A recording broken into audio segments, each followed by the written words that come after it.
Boa noite, pessoal. Meu nome é Daniel de Oliveira Mota, eu sou professor da Escola Politécnica da Universidade de São Paulo, especialista na área de supply chain e operações.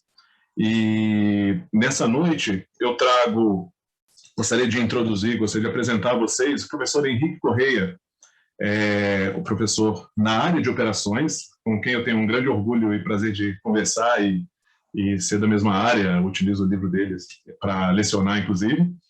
E a ideia é a gente conversar um pouquinho sobre as operações, né? Então, professor Henrique, passo a palavra para o senhor e a gente vai fazer um bate-papo logo em seguida.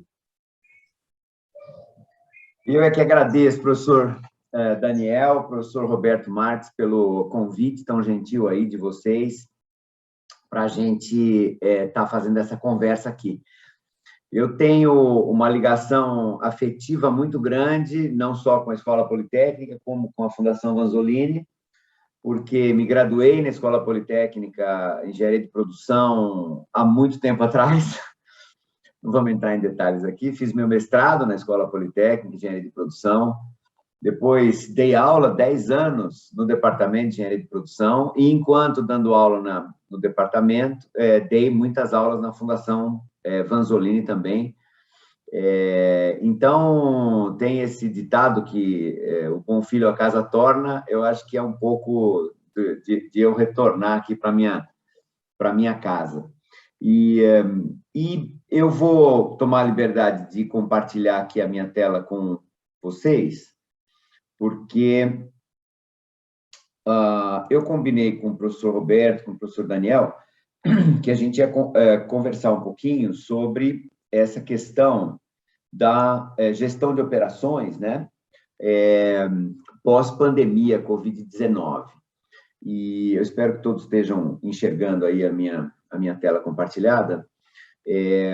Eu vou falar sinceramente, como o professor Daniel estava falando, né, especialista em gestão de operações e supply chain, cada vez menos eu considero que essas duas áreas são áreas diferentes, né? Deixa eu só me livrar desse negócio aqui para vocês não verem. Pronto. Então, eu cada vez diferencio menos a área de gestão de operações e a área de supply chain. Eu gosto muito de história, as pessoas que, vamos dizer, me acompanham sabem disso, né? E eu considero, na verdade, que supply chain é menos uma revolução e mais uma evolução de escopo expandido e integração com aquilo que estava antes fora do escopo, de gestão de operações, né? Então, eu vou falar de gestão de operações sem me preocupar muito com diferenciar o conceito de gestão de operações com supply chain, porque eu e vocês, a gente sabe que essas coisas são muito correlacionadas, né?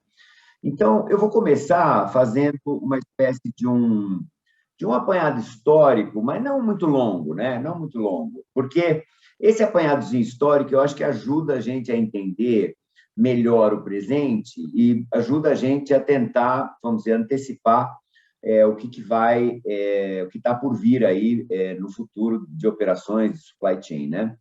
Então, eu vou parar nos anos 70, indo para trás, falando um pouquinho do comércio internacional. Vocês vão entender por que eu estou começando a falar do comércio internacional, né?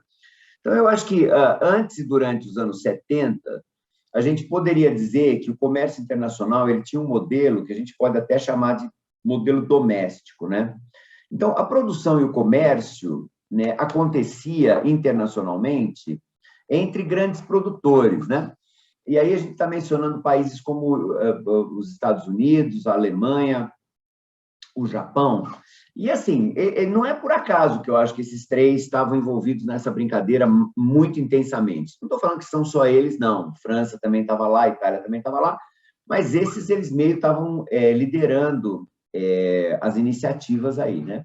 Os Estados Unidos não é surpresa, quer dizer, como ganhador da guerra, como a guerra não acontecendo em cima do seu território, né? A guerra aconteceu na Europa, em cima da Europa, do Japão e de outros lugares, A capacidade produtiva desses países, em cima dos quais a guerra ocorreu, ficou severamente deprimida, né, depois da guerra. E, enquanto o processo de reconstrução desses países aconteceu, os Estados Unidos meio que se tornaram o grande fabricante mundial, né, o grande fornecedor de produtos para o mundo. E isso, assim, não é de admirar, eu acho, teve um papel muito importante no transformação dos Estados Unidos na grande potência industrial em que ele se tornou, né? Quer dizer, já vinha esse movimento antes da Segunda Guerra, mas depois da Segunda Guerra ele estava mais ou menos sozinho como potência industrial. Como a Alemanha e o Japão estavam entre os países do eixo, né, perdedores da guerra, esses caras se viram muito forçados a correr mais rápido, com o apoio, evidentemente, dos Estados Unidos, correr mais rápido para recuperar aí, a sua posição, né, no mundo do comércio internacional, da produção e etc. Já tinham uma tradição. E o fato é que, lá pelos anos 70, eles já tinham corrido bastante, tinham se tornado, de novo, potências industriais, e o comércio internacional era uma via de duas mãos, assim, né?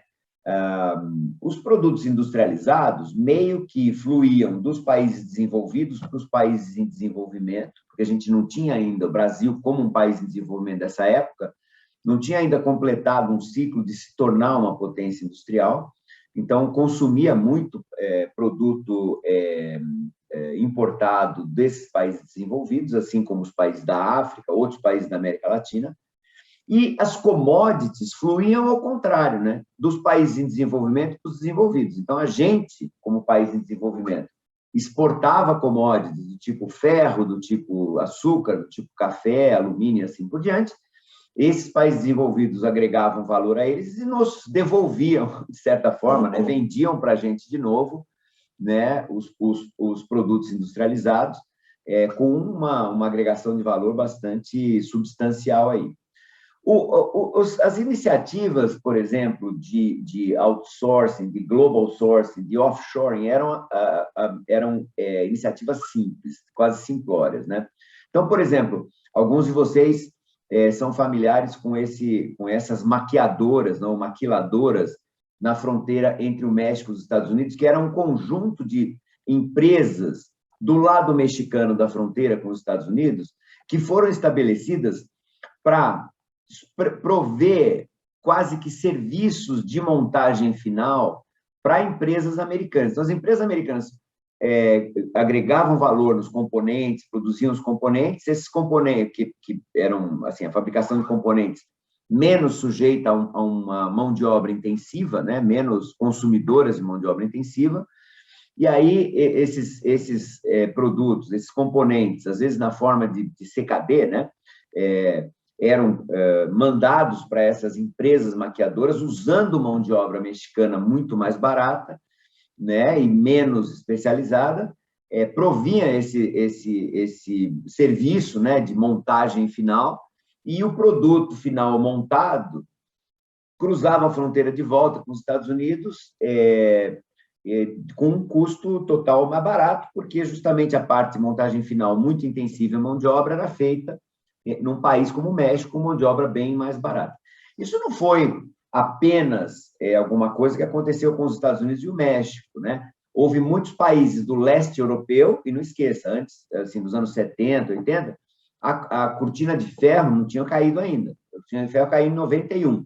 Ou seja, esses países do leste europeu estavam fortemente ainda ligados a regimes comunistas, socialistas, ligados à União Soviética, né? E tinham mão de obra bastante mais barata. E mesmo antes da queda da cortina de ferro, esses países faziam esse papel com a Alemanha, por exemplo, e outros países como França e Itália. No Oriente mais distante, também havia iniciativas como essa, com o Japão utilizando a mão de obra mais barata de países como Taiwan, Singapura, que hoje são países desenvolvidos, mas naquela época eram países em desenvolvimento. Os anos 80 e 90 trouxeram mudanças, né? o que começou a acontecer foi uma queda substancial das tarifas, né, e das barreiras alfandegárias. E esse gráfico acima à direita aí está ilustrando um pouco o que eu quero dizer, né? O gráfico verde, ele mostra um pouco como é que foi a queda ao longo dos anos, desde 70, 80 até os anos 2016, aí, nesse gráfico, das tarifas de importação, numa média ponderada de tarifa de importação e exportação, tá? Barreiras alfandegárias, dos países desenvolvidos. Então, em verde está em países desenvolvidos. Então, você vê que ela migrou de 15% lá para os anos 70, para 10% lá pelos anos, final dos anos 80, para 5% nos anos 2016 e vai por aí afora. Então, uma queda relevante, sistemática de tarifas, né, de importação.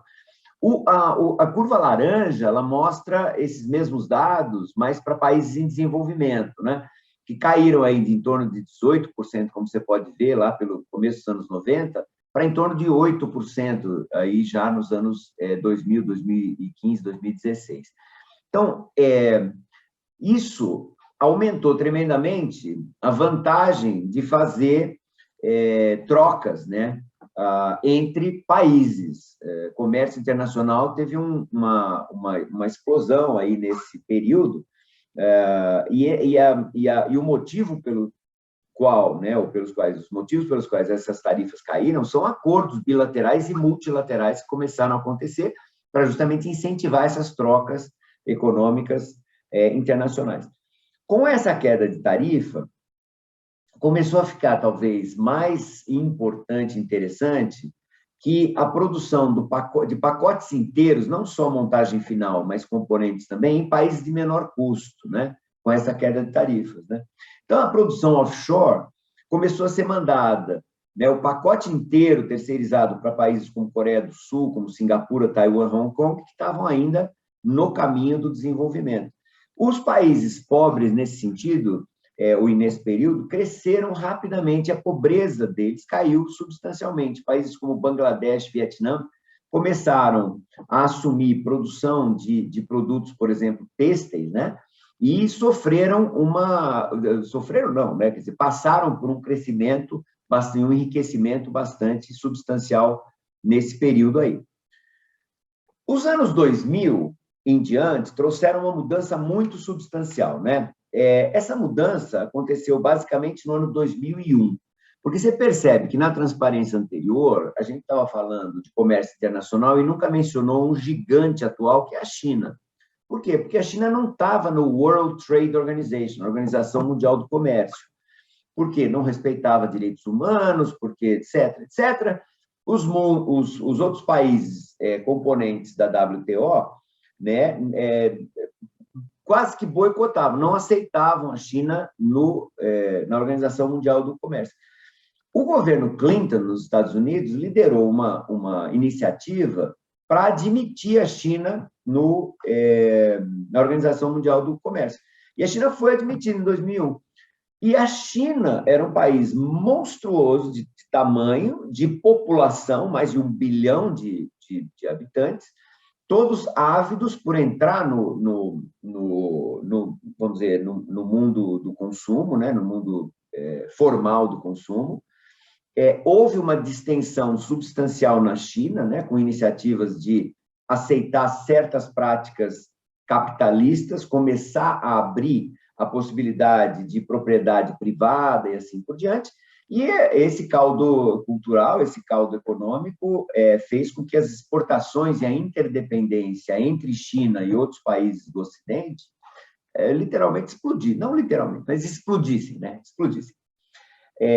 Você começou a ver a criação de países altamente especializados em determinados tipos de produto. Então, diferentes países produzem produtos e componentes especializados. Alguns países vão para o lado têxtil, como o Bangladesh, por exemplo. Outros, como a China, o Taiwan, começam a fazer circuitos integrados, e Coreia do Sul, e assim por diante.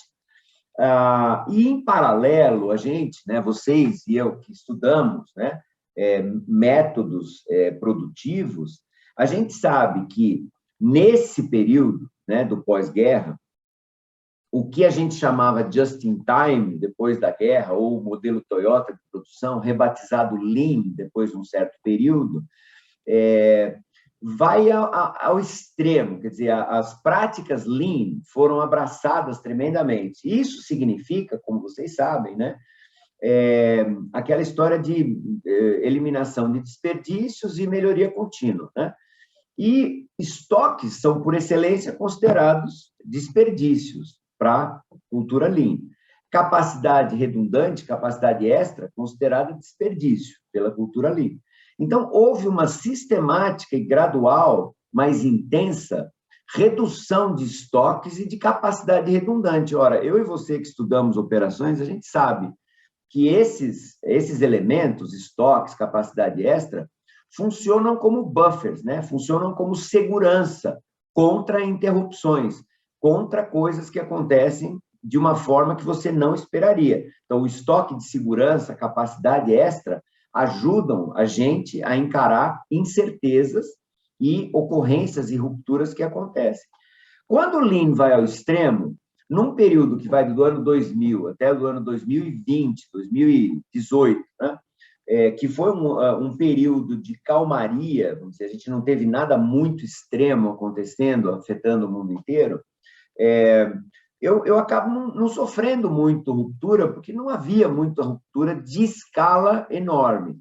E a cultura Lean abraçada reduziu, quase que eliminou estoques e capacidade redundante das cadeias de abastecimento. Então, isso, junto com as quedas de tarifa, a entrada da China, etc., favoreceu um modelo que a gente pode chamar um modelo de cadeias globais de suprimento ou cadeias globais de valor. O que eu quero dizer com isso? Eu estou querendo dizer com isso que, hoje em dia, né, um produto, ele necessariamente, quase, ele tem mão de obra ou partes de vários outros produtos, por causa dessa especialização, redução de tarifas, etc. Para dar um exemplo, esse iPhone que você tem aí na frente de você, que você usa, ele tem peças e mão de obra de 42 países diferentes. Então, você imagina, o mundo começou a funcionar muito mais como vasos comunicantes, né? Qualquer coisa que acontece num desses 42 países, né, levando ao extremo o raciocínio, acaba afetando a produção do seu iPhone, né? Do mesmo jeito, os veículos, se você for computar, eu não tenho esses dados, mas também o teu veículo que você compra também tem partes e tem mão de obra de uma quantidade muito grande de países. Isso aumenta tremendamente a exposição da gente a interrupções. Bom, esse modelo das cadeias globais de suprimento, que são orquestradas pelas grandes OEMs, pelas grandes multinacionais, então você vê que nesse período, como cresceram empresas como, né, Hewlett-Packard e as grandes automobilísticas e Microsoft e Apple e vai por aí afora. São grandes orquestradores dessas cadeias globais de suprimento ou cadeias globais de valor. Isso traz um monte de vantagens. Por exemplo, é uma eficiência nunca vista, porque apenas o mercado está regulando aonde que você faz as coisas. Então, imagina, a China começa a melhorar de vida, começam a aumentar os custos de terceirização para a China, não tem problema. Eu passo parte da produção que eu estava fazendo até então na China, eu passo para países mais baratos, como o Vietnã. Vietnã começa a ficar um pouquinho mais caro, eu passo para o Laos. Então, isso faz com que os custos sistematicamente continuem muito baixos, né? Você cria para as cadeias de valor uma flexibilidade muito grande, porque o custo fixo vira variável. Quando a demanda sobe, você aciona mais desses terceiros para quem você delegou a produção dos seus produtos. Quando a demanda cai, eu desativo esses terceiros. Então, é como se um custo fixo virasse variável. Eu não tenho mais um problema grande com crescimento de escala ou decrescimento de escala, né? O modelo é muito facilmente escalável. E eu me beneficio do baixo custo de mão de obra desses países, que são países que passam a participar tremendamente do comércio internacional. Então, aquelas são algumas vantagens.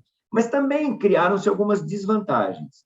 Por exemplo, uma das coisas é que, nesse modelo, criam-se ganhadores e perdedores. Os ganhadores são as grandes multinacionais, que cresceram tremendamente com base nesse modelo, e os consumidores. Os consumidores são ganhadores também desse modelo, porque hoje, a gente, no Brasil, em qualquer lugar do mundo, a gente tem acesso a uma quantidade de produtos que antigamente a gente não tinha.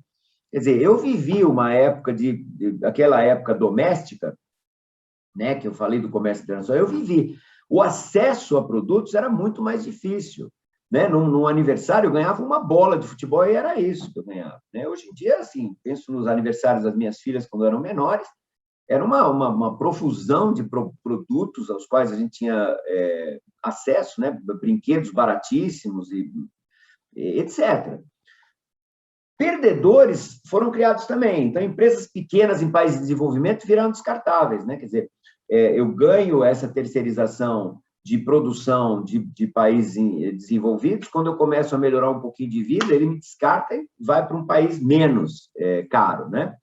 E os trabalhadores em países desenvolvidos perderam também, porque, como esses países desenvolvidos, Estados Unidos, Europa Ocidental, meio que desistiram de fazer produção, não todos os países da Europa Ocidental, mas alguns, desistiram e terceirizaram para países em desenvolvimento, criou-se um desemprego muito grande da classe média.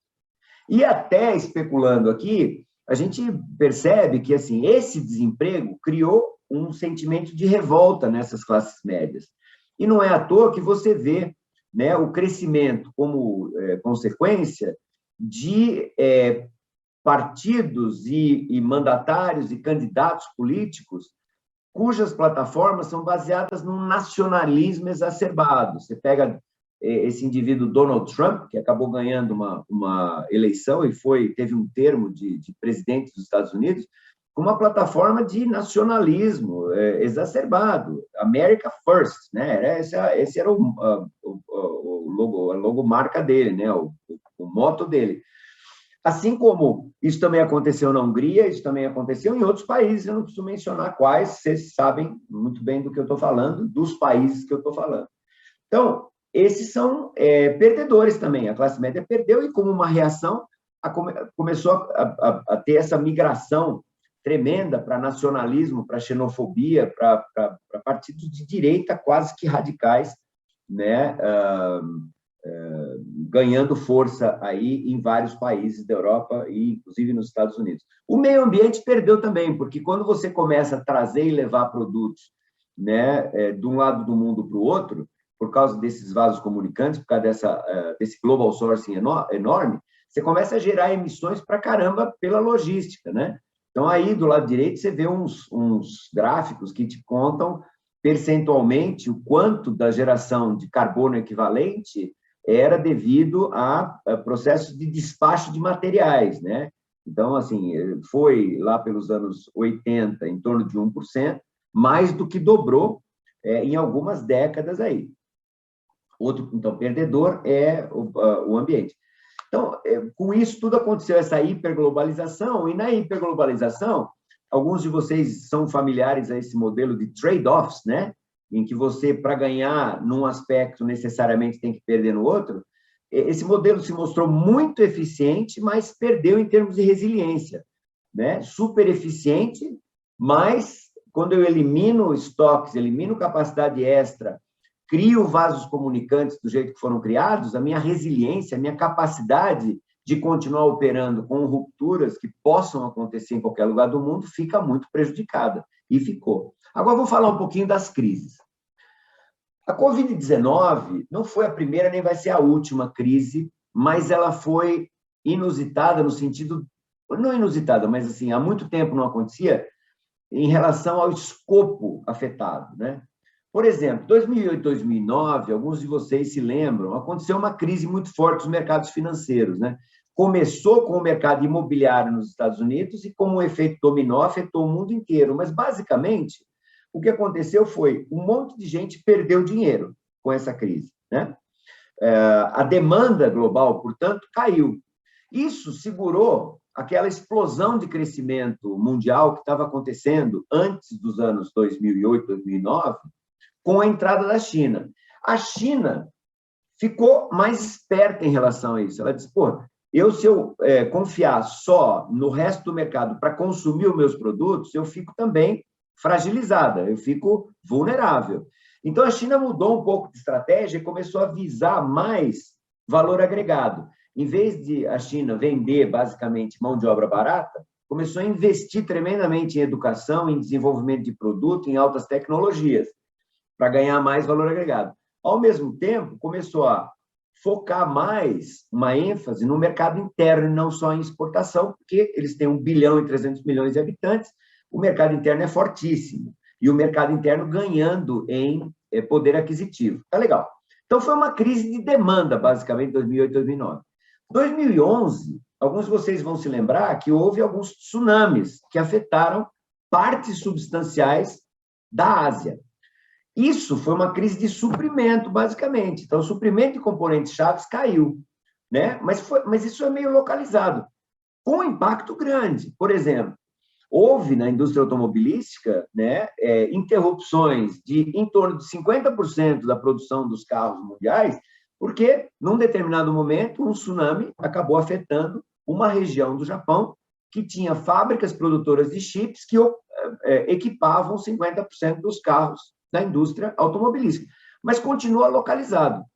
2019, 2020, Covid-19, teve uma longa duração, está tendo uma longa duração, um largo escopo e uma incerteza muito grande em relação ao comportamento e efeito desse vírus novo. Durante a SARS, que foi um outro vírus que apareceu e ameaçou de se tornar uma pandemia em 2002, mesmo que a SARS tivesse se espalhado pelo resto do mundo e virado uma pandemia, graças a Deus isso acabou não acontecendo, ficou mais restrito à Ásia, a China, naquela época, tinha 2% do comércio mundial. Hoje a China tem 20%. Então, mesmo que tivesse ficado localizado na China, teria tido um impacto muito maior do que teve em 2002, a SARS, né? Porque hoje impactaria talvez 20% do mercado mundial se tivesse espalhado só na China.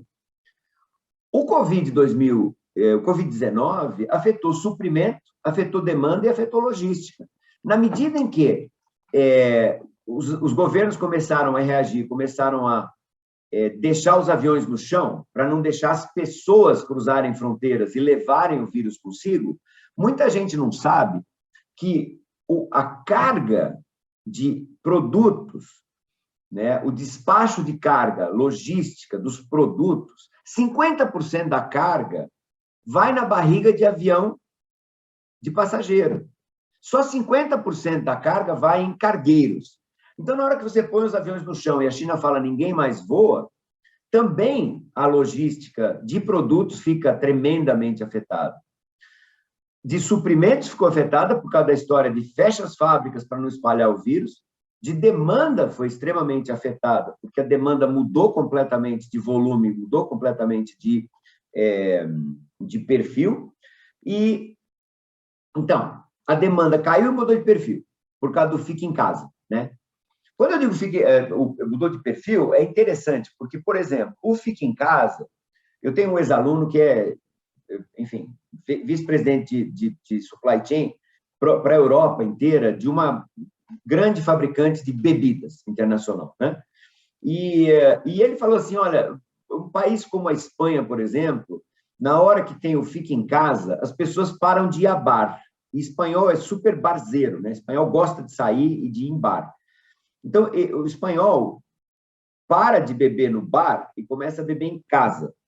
Ele falou, não é que bebe-se menos, bebe-se, na verdade, mais, né? Com o fique em casa. Entretanto, agora a pessoa vai no supermercado, compra uma garrafa de uísque, em vez de tomar no bar. Eu falei, olha, então não afetou muito a demanda? Ele falou, não afetou, porque as garrafas que a gente vende para bar são de 1,5 litro. As garrafas que a gente vende no supermercado são de 750. Então, o que acontece? Eu estou entupido de garrafa de 1,5 litro, que parou de ser consumida, e estou com falta de garrafa de 750, que é o que a gente vende para o supermercado.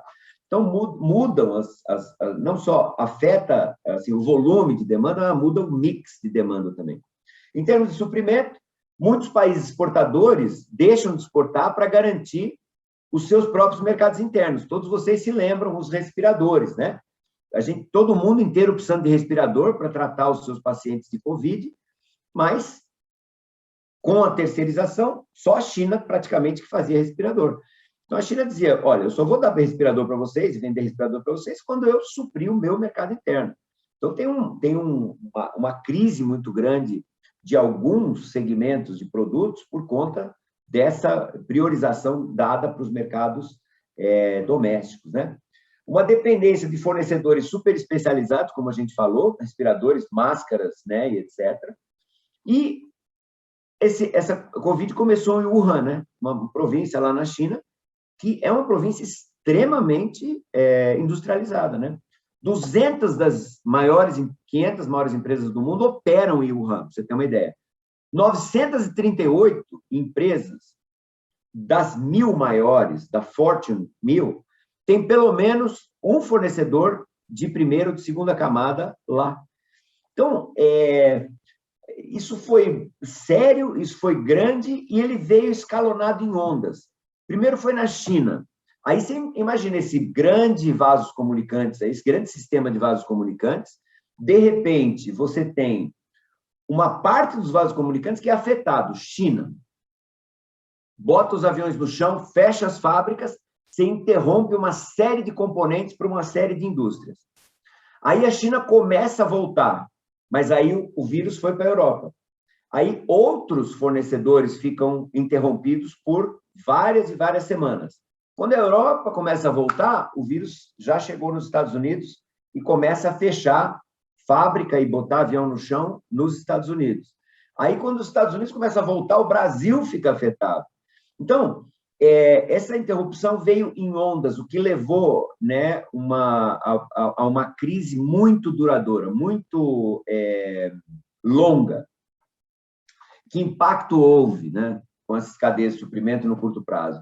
Interrupções em ondas e inércia por causa dos vazios nos pipelines, né? Na hora que eu fecho por 3 semanas e paro de exportar por 3 semanas, abre-se um vazio naquele pipeline. Quando eu começo de novo, tem uma inércia de 3 semanas para voltar os clientes para receberem aqueles produtos, né? Alterações da demanda, como eu falei para vocês, de volume e de perfil. Logística lean começa a causar um bocado de faltas, porque eu tenho justamente baixos estoques. Então, você imagina, ó, é o perfect storm, como se fala nos Estados Unidos, né? É a tempestade perfeita. Porque você, ao mesmo tempo, tem uma interrupção muito longa e com escopo muito grande, numa situação de vasos comunicantes, numa situação que você depende de coisas que estão acontecendo no mundo inteiro, dezenas de países contribuem para o teu produto, e, ao mesmo tempo, você tem pouca resiliência, porque você tem pouco estoque em geral e você tem pouca capacidade extra. Tá aí, tempestade perfeita, você começa a entender essas coisas, por que estão acontecendo, porque aconteceram do jeito que aconteceram. Além disso, aqueles estudantes mais afincos aí com mais afinco de redes de suprimento conhecem o efeito chicote, né? Então, quando acontece uma flutuação dessa, lá perto do mercado, essa flutuação ela vai ser longa e a volatilidade que essa flutuação causa vai crescer quando você vai para cima, no sentido das matérias-primas das redes de suprimento, e vai demorar para isso se normalizar. Então, agora você começa a entender por que está faltando chip. Por que está faltando chip para telefone, está faltando chip para carro? A gente está se preparando para um Natal super complicado, com pouco produto, porque não tem chip para fazer produto. Por quê? Porque não só houve as interrupções, como essas interrupções e a volatilidade causada por elas se amplificaram lá para cima, e agora você está com chicoteamentos de demanda que, até se estabilizarem novamente, vai levar um bocado de tempo, e até lá a gente vai sofrer essas paradas, né? Grandes cadeias de varejo sofrem menos, porque tem mais escala, tem mais flexibilidade, então os Costcos, os Walmarts, Pão de Açúcar e Carrefour sofreram menos do que os pequenos comércios. Nós todos vimos, eu nos Estados Unidos, vocês no Brasil, na Europa, pequenos negócios quebrando, pequenos fornecedores de serviços quebrando, que não aguentaram passar esse período tão longo, né, de fica em casa, né? Desemprego alto por um bom período, né? Os Estados Unidos estava com 3,6% de desemprego antes da Covid, nos primeiros momentos de Covid foi para 14,7%.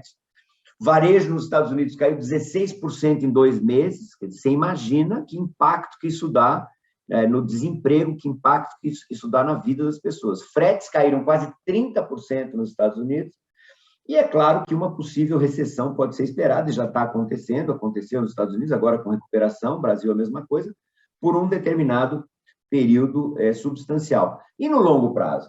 Bom, no longo prazo, o que eu espero acontecer com o Covid é uma reestruturação significativa das cadeias de suprimento, né?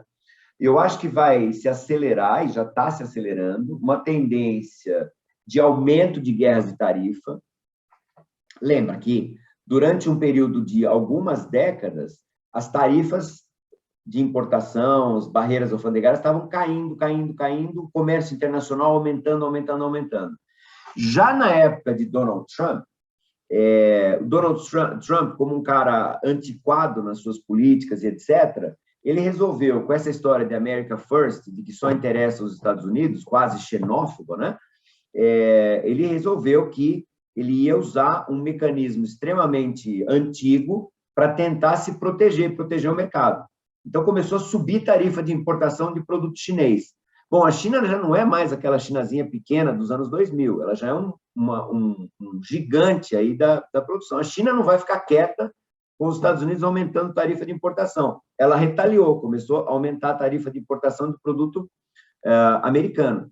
Isso faz com que, assim, começa a existir muito mais barreira para você fazer comércio internacional. Então, as empresas começaram a repensar a história de exportar e de terceirizar para a China. Não só porque as barreiras alfandegárias ficaram maiores, as tarifas ficaram maiores, ficou mais caro fazer global sourcing, mas também porque essa pandemia mostrou a vulnerabilidade das cadeias. Então, está existindo uma tendência, e eu acho que ela vai continuar por algum tempo, pelo menos, de desglobalização ou de slowbalização. O movimento de globalização,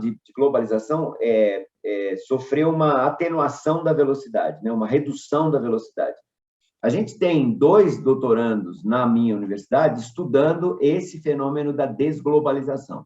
Eu recentemente publiquei um artiguinho despretensioso com um deles, né, numa publicação brasileira profissional chamada Mundo Logística, acho que no último número ou no anterior, falando dos motivos dessa desglobalização. Se vocês tiverem interesse, leiam lá, que a gente alinha os motivos e como isso está acontecendo.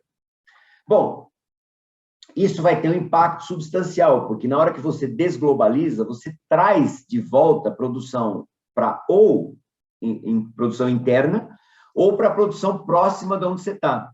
Então, você pega os grandes mercados, Europa Ocidental, Estados Unidos da América, China, né, com essa trazida de volta de uma parte substancial da produção que houvera sido terceirizada, né, feito global sourcing, começa a trazer para produtos, para países mais limítrofes. Então, está tendo uma volta substancial da manufatura para os Estados Unidos e para países próximos, como o México, e pode respingar positivamente para o Brasil.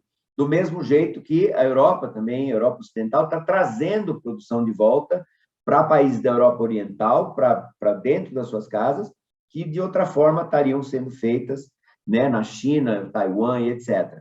Então, eu acho que tem um movimento de desglobalização com impactos importantes para o jeito que a gente gerencia essas operações, né? Por exemplo, nos Estados Unidos, eu tenho vários ex-alunos que são vice-presidentes de supply chain né, dos Estados Unidos, da América do Norte, etc., e eles reclamam comigo que não tem mão de obra, por exemplo, de planejamento, programação e controle da produção. Porque na hora que os Estados Unidos desistiu de fazer produto, os empregos nessa área secaram. E quando o emprego seca, as escolas param de ensinar, porque deixa de ter interesse. Então, tem um gap geracional substancial nos Estados Unidos de gestores de processos produtivos, porque não se faz mais produção lá. Na hora que está voltando, vai ter um problema de falta de mão de obra. Já está tendo um problema de falta de mão de obra, de gestão de produção. E o que eles fazem? Importam do México, importam dos Estados Unidos. Então, tem um monte de oportunidade de posições nos Estados Unidos, de gente para gerenciar, gerenciamento de suprimentos, gerenciamento de demanda, e assim vai. Eu acho que esse impacto vai diferir de indústria para indústria, né? A fabricação de têxteis, por exemplo, vai começar a passar da China para a Malásia, Vietnã, Camboja. Então, muitas empresas estão adotando essa lógica de China mais um, China mais dois, em vez de China só, para não botar todos os ovos numa cesta só. Alta tecnologia na China hoje, né? A maioria se faz na China. Se mover, vai se aproximar mais da demanda de fornecimento mais próximo. México e Brasil para os Estados Unidos, Europa Oriental para a União Europeia, como tínhamos falado. Então, uma tendência de nearshoring e insourcing acontecendo. Uma diversificação e localização de fontes de suprimentos estratégicos. Então, por exemplo, para você ter uma ideia, existe uma legislação nos Estados Unidos que, se você for fornecer produto para o Departamento de Defesa, você tem que provar que o metal foi derretido no território americano. É considerado um insumo, um suprimento estratégico. Por quê? Porque se o país se mete com uma guerra com outro país do qual ele está comprando o alumínio e o aço, é claro que esse país não vai parar de fornecer, porque é o suprimento básico para a fabricação de armamentos, de munições, etc. Eu acho que, do mesmo jeito, alguns equipamentos de manutenção da vida, por exemplo, máquinas de diálise, respiradores, vão começar a ser considerados mais suprimentos estratégicos também, porque a gente sabe que esse vírus não foi criado em laboratório, embora muita gente fala que sim, né? Mas a gente sabe que não foi. Mas a gente sabe que tem tecnologia para criar vírus e usar isso como arma estratégica. Então, passa a ser, de fato, estratégico você ter dentro da tua casa a produção de equipamentos e materiais de manutenção da vida. Eu acho que vai haver um melhor equilíbrio entre custo e resiliência, vai deixar de ser um palavrão, a palavra estoque, a palavra capacidade extra bem gerenciada, como tem sido até hoje. Até hoje, se falar de estoque é um palavrão, né? Mas o pessoal está percebendo que talvez um melhor equilíbrio entre níveis de estoque e níveis de resiliência sejam mais importantes. Por final, o futuro, o que a gente espera? Eu acho que eventos que causam ruptura vão ser cada vez mais frequentes, né? Eu não vou confiar mais só no mercado para estratégias de rede. Então, eu acho que os governos vão influenciar mais, definindo o que são suprimentos estratégicos e forçando a produção de suprimentos estratégicos domesticamente, mais regulação, um rebalanceamento, né, desse trade-off entre eficiência e resiliência, uma desglobalização que eu acho que tende a continuar por algum tempo, offshoring virando nearshoring, supply chains vão tentar virar mais resilientes, ou cadeias de abastecimento serem mais resilientes, então não botar todos os ovos numa cesta só, China mais um, China mais dois. Os blocos comerciais, NAFTA, Mercosul, União Europeia, ASEAN, vão se tornar, acho que, mais importantes. Vai haver uma contínua redução de tarifa dentro dos blocos, mas as tarifas de importação vão aumentar entre blocos, e isso vai ter um impacto grande em relação a vários aspectos de gestão de rede de abastecimento, de gestão de operações. Fornecimento estratégico vai ser mais localmente localizado, né? Com perdão aí da redundância, e não dá para escapar muito disso, os custos vão aumentar, porque a gente vai ter que abrir mão um pouco da eficiência para enfatizar um pouco mais da resiliência. Por último, só para terminar, eu selecionei aqui algumas notícias recentes, justamente ilustrando o que está acontecendo, né? O reshoring, né? Você trazer para dentro de casa, eu estou falando dos Estados Unidos, equipamento de proteção pessoal, proteção individual. Então, trazer a manufatura de máscaras, por exemplo, N95, não terceirizar tudo para a China, mas trazer para dentro, porque a gente pode precisar de máscara. E uma outra recente também, a história de reshoring, né, batendo recorde. Em 2021, houve vamos dizer, uma reimportação de jobs, né, de empregos e de trabalho e de fábricas para os Estados Unidos, que já não havia há muitos e muitos anos. É uma notícia de setembro de 2021, ou seja, muito recente, dizendo que o reshoring de 2021 está a caminho de bater recorde em 2021 em relação a reshoring que acontecera antes, né? Então, isso tudo por causa da tal da Covid-21 também. Era isso que eu queria discutir com vocês, eu já gastei bastante aí dos meus 45 minutos. Se alguém tiver interesse de entrar mais fundo nessas questões, essa é uma referência aí, esse é meu livro de administração de cadeia de suprimento e logística, a gente fala de gestão de risco, fala de um monte dessas coisas que as empresas estão levando muito mais a sério hoje em dia. Obrigadíssimo pela atenção de vocês. Volto a palavra ao professor Daniel para a gente, possivelmente, conversar, ter perguntas e assim por diante. Vou tomar agora a liberdade de parar de compartilhar minha tela com vocês. Tá joia, professor. Muito obrigado pelo seu tempo, muito obrigado pela apresentação. Nós, praticantes de supply chain, a gente tem uma... É muito gostoso ouvir, né, essa visão um pouco mais técnica e um pouco mais abrangente, né? E eu queria só fazer uma pergunta, na verdade, uma provocação, se o senhor me permite, para a gente conduzir esses tempinhos finais aí de webinar que a gente tem, né? O senhor falou bastante, eu peguei aqui um pouco o tema sobre as maquiladoras, que é muito legal, o tema sobre efeito chicote, acho que daria horas para a gente conversar, né? Mas eu vou pegar aqui o seguinte, o senhor falou um termo que eu vou usar nas minhas aulas, a globalização, eu achei fantástico o termo, né? Por conta dessa aversão a risco, dessa mudança, né? Do fique em casa, do trabalho remoto, né? Eu queria saber qual a visão do senhor, esse trade-off. Se, por um lado, a gente tem a globalização, por outro lado, a gente está vivendo uma digitalização intensa e um mundo sem fronteiras.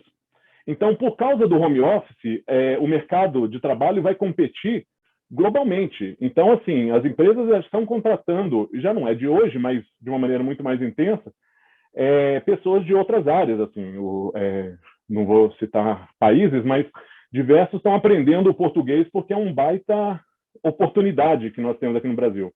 Então, como é que o senhor vê esse trade-off? Se, por um lado, tudo tende a acelerar por conta da digitalização, por outro lado, a gente tende a frear por conta desse racionalismo, desse usar menos o carro, trabalhar 2 vezes por semana, o que tem se mostrado muito produtivo. O que o senhor acha? Eu tenho um acordo com o professor Roberto Marques que as perguntas fáceis viriam para mim e as difíceis para ele. Então, eu vou passar para ele. Não, estou brincando. Eu vou dar o meu palpite. Vai acabar voltando para mim.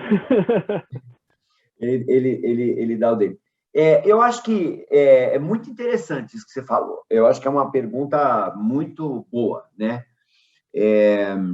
Eu acho que a questão da digitalização ela está rápida, mas ela não está tão rápida quanto a gente gostaria. E eu acho que ela não vai afetar tanto uma massa de empregos como a gente gostaria tão rápido. Eu explico por quê. Os grandes geradores de emprego no mundo são as pequenas e médias, né? Então, e a digitalização, ela vai chegar muito mais cedo nas grandes multinacionais, né? Como já está chegando. Então, você pega assim, a gente pega exemplos de Unilever, exemplos de Procter, exemplos de General Motors, etc. Esses caras, eles são grandes, mas eles não são grandes geradores de emprego, né? Os grandes geradores de emprego são as pequenas e médias, que vai levar mais tempo para chegar lá, a tal da digitalização, né? Eu acho que vai chegar rápido, assim, do ponto de vista de pensar em séculos, vai chegar rápido, né? Mas vai levar algum tempo ainda. Então, eu acho que trazer produção para perto não significa necessariamente que a produção vem para cá, mas os empregos podem estar em qualquer lugar do mundo. Eu acho que ainda vai ter um impacto bastante grande, positivo, para países como o nosso, Brasil, como México, como da Europa Oriental, e dos próprios países como Estados Unidos e como Europa Ocidental. Porque esses caras têm sofrido muito com desemprego. Eu acho que isso vai atenuar um pouco. Agora, não vai atenuar muito, porque a culpa de desemprego, embora charlatães como, enfim, esses mandatários xenófobos aí que eu estou pensando em Donald Trump agora, ele usou muito isso como plataforma, que a culpa é do estrangeiro, né, pelo desemprego, a culpa é do estrangeiro. Você, Daniel, está acabando de esclarecer para todo mundo que a culpa não é só do estrangeiro, do estrangeiro que roubou o seu emprego. A culpa é da tecnologia que está roubando o seu emprego também, né? E isso é uma discussão que nem você falou, do mesmo jeito que com Bull e Effect, a gente podia falar horas disso, e eu confesso que isso vai adiante do meu limite de competência. Em algum momento, a sociedade vai ter que discutir o que é que a gente faz com as pessoas que vão ser displaced, né, que vão ser removidas dos seus trabalhos por causa da tecnologia, né? Porque vai se criar uma massa enorme de desempregados. Imagina assim, veículos autoconduzidos, né? Caminhões autoconduzidos. Puta, a gente não está há alguns meses disso, a gente já está lá, né? Vai demorar um tempo para todos os motoristas perderem seus empregos, mas eles hoje tem até uma falta de motoristas no mundo. Mas isso vai acontecer e vai desempregar centenas e milhares de pessoas. E a discussão, o Roberto sabe muito mais dessas coisas do que eu, sempre estudou muito mais isso do que eu, mas assim, a gente fala, mais empregos qualificados vão ser necessários. Tá legal, no longo prazo isso é verdade, mas como é que você treina um cara que era motorista para projetar veículos dirigidos, né? Quer dizer, não é... Tem um gap aí que pode causar um problema extremamente complicado social, né?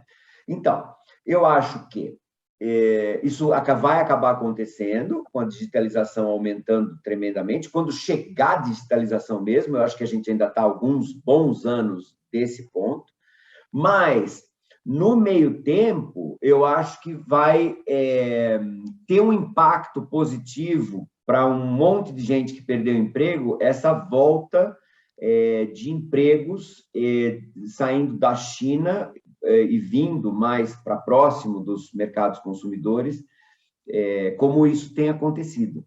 Mas eu acho que o teu ponto é muito bem aceito, me faz pensar, e eu acho que tem, de fato, essas duas coisas na contramão, né? Digitalização dizendo você pode trabalhar de qualquer lugar, nas torres de controle, etc., etc. Por outro lado, tem empresas dizendo, não, traz para mais perto, porque eu não quero ficar tão vulnerável assim. Agora, é isso. Acho que o Roberto, se quiser dar um palpite aí, ele entende muito mais disso que eu. Então, Henrique, eu acho que você falou o mais importante. Eu acho que, de fato, são vários os fatores que mexem com a questão do emprego, né? Não é só a tecnologia, não é só... Tem uma série de fatores, é uma questão bem complexa. E é engraçado como essa discussão da indústria 4.0, as novas tecnologias, de uma certa forma, traz de volta discussões que a gente já fez no passado, né? Anos 80, anos 90. É lógico que as tecnologias são diferentes, têm uma natureza diferente, são mais disruptivas, de certa forma, mas eu sempre, nas minhas aulas, quando eu entro nessa discussão, eu lembro um pouco das discussões que até pegava os mesmos pontos, né? Discutiam, a automação é que vai, na época era a automação destrói empregos. Bom, é possível, certamente a automação destrói empregos, mas tem uma série de outras variáveis que podem fazer com que os empregos sejam criados, sejam mantidos, as lógicas de contratação, né, os acordos coletivos de trabalho, a maneira como as empresas lidam com essa questão. Então, de uma certa forma, as variáveis em jogo são as mesmas, né? Mas acho que eu queria talvez aproveitar essa passada de bola do Henrique para agradecer imensamente a participação. A gente teve aí um número de participantes que só cresceu, não vi ninguém saindo da reunião. Acho que isso é um sinal, além dos elogios que a gente obteve aí pelo chat, da qualidade que eu sabia que era essa qualidade que você ia nos oferecer na sua palestra, na sua apresentação, brilhante como sempre. Queria agradecer muito e dizer que essa atividade, esse convite para o Henrique, tem a ver com aquela iniciativa que acho que boa parte dos nossos presentes hoje, das pessoas que estão aqui, Estou vendo aqui um espetacular, clap, clap, clap. A boa parte dos presentes acho que chegou através de uma ação que a gente está fazendo, que é um curso gratuito, que conseguiu, está atingindo pessoas do Brasil inteiro, inclusive de fora do Brasil. Se não me engano, são 12 países, provavelmente pessoas de língua brasileiras que estão morando fora, né? A gente está chegando próximo de 4.000 alunos que se matricularam nesse curso, e essa ação, esse evento de hoje, é principalmente voltado para esse pessoal, que está fazendo um curso de gestão de operações pós-Covid. O Daniel Mota, que fez a abertura, aí é um dos professores, temos outros professores aí que estão participando, vocês devem estar acompanhando. E eu queria, então, assim, encerrar agradecendo novamente o Henrique. Eu espero sinceramente que ele possa estar com a gente em outros eventos. Eu já conversei com ele um pouco sobre algumas ideias que a gente precisa explorar melhor, porque, de fato, é uma honra, é um prazer, e a qualidade do que você tem para oferecer para nós aqui é algo que a gente precisa estar sempre te puxando, absorvendo mais, te provocando mais, porque realmente sua contribuição é fundamental para nós, se a gente puder manter esse contato de alguma forma. Queria agradecer a todo mundo também que esteve aqui presente e deixar a palavra final para o Henrique. Não, só para te agradecer aí o convite, fiquei emocionado mesmo quando você me ligou para convidar, porque eu tenho um apreço muito grande, não só pela instituição, mas pelas pessoas envolvidas, né? A gente foi colega há muitos anos, né? Depois teve um gap aí que a gente, por vários motivos, perdeu o contato, mas é um prazer enorme voltar. Estou felicíssimo de estar aqui com a Fundação Vanzolini e com o Departamento de Engenharia de Produção da Poli, que tem sempre um espaço muito grande no meu coração. Super obrigado, Roberto, para você, obrigado para o Daniel, por ter facilitado, obrigado a todos por terem tido a paciência de assistir até agora. Mando um abraço a todos e até a próxima. Legal. Muito obrigado. E vocês, eu acho que todos os presentes receberam aí ou vão receber a gravação desse evento de hoje vai estar disponível para quem quiser rever ou indicar para outras pessoas. Muito obrigado a todos, uma boa noite e um até breve para todo mundo aí. Abraço. Valeu, Henrique. Valeu, muito bom, muito obrigado.